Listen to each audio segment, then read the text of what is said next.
অনুশীলন 2, 5 জন বনাম 5 জন যোগ ষষ্ঠ, 5 ভার্সেস 5 প্লাস 6th। সময় 20 মিনিট। উদ্দেশ্য, চাপের মধ্যেও সফল পাসিং এবং ডিফেন্ড করার মাধ্যমে টিমের সহনশীলতার উন্নয়ন, খেলার সময় বুদ্ধি ও সমন্বয় বাড়ানোর জন্য সাথীদের কাছ থেকে সাহায্য নেয়া, কঠিন মুহূর্তে অন্যের সহায়তা নেয়ার মাধ্যমে আবেগীয় প্রক্রিয়ার উন্নয়ন করা। লক্ষ্য, শারীরিক সামর্থ্য এবং সক্ষমতার উপর নির্ভর করে দীর্ঘ সময় বল নিয়ন্ত্রণে রাখা।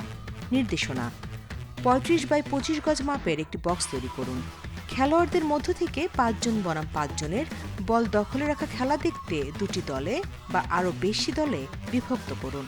অপরদিকে 4 জন নিরপেক্ষ খেলোয়াড় বক্সের বাইরের চারদিকে অবস্থান করবে এবং বক্সের ভিতরে না প্রবেশ করে দলকে যতক্ষণ প্রয়োজন ততক্ষণ সহায়তা করবে। কোচ অথবা তার সহকারী পাশে থেকে খেলা পর্যবেক্ষণ করবে এবং খেলা চালিয়ে যাওয়ার জন্য প্রস্তুতকৃত বল সরবরাহ করবে। কোচ অংশগ্রহণকারীদের মনে করিয়ে দেবেন যাতে শারীরিক সংঘর্ষ এড়াতে সুরক্ষার বিষয়টি অবশ্যই বিবেচনায় রাখে।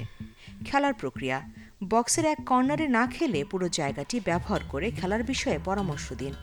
নিরপেক্ষ খেলোয়াড়ের সরাসরি সহায়তা চাওয়ার পাশাপাশি ভিতরের সতীর্থদের সাথে খেলায় মনোনিবেশ করার কথাটি স্মরণ করিয়ে দিন। দ্বিতীয়বার খেলার প্রক্রিয়া, কোচগণ খেলোয়াড়দের প্রতিযোগিতায় উৎসাহিত করার জন্য পুরস্কার প্রদানের ব্যবস্থা করতে পারেন। উদাহরণস্বরূপ, যদি কোনো দল একটানা 10টি পাস করতে পারে তবে তারা 1টি পয়েন্ট পাবে। যদি কোনো দল 20 সেকেন্ডের জন্য পজিশন দখল করে থাকতে পারে তবে তারাও 1টি পয়েন্ট পাবে। কোনো দল যদি প্রত্যেক নিরপেক্ষ খেলোয়াড়ের কাছে বল পেতে পারে তবে এক্ষেত্রেও 1 পয়েন্ট পাবে। প্রতিফলন, প্রতিফলনে কোচ গাইডলাইনে দেয়া প্রথম প্রতিফলন ও দ্বিতীয় প্রতিফলন অনুসরণ করে আলোচনা শেষ করবেন।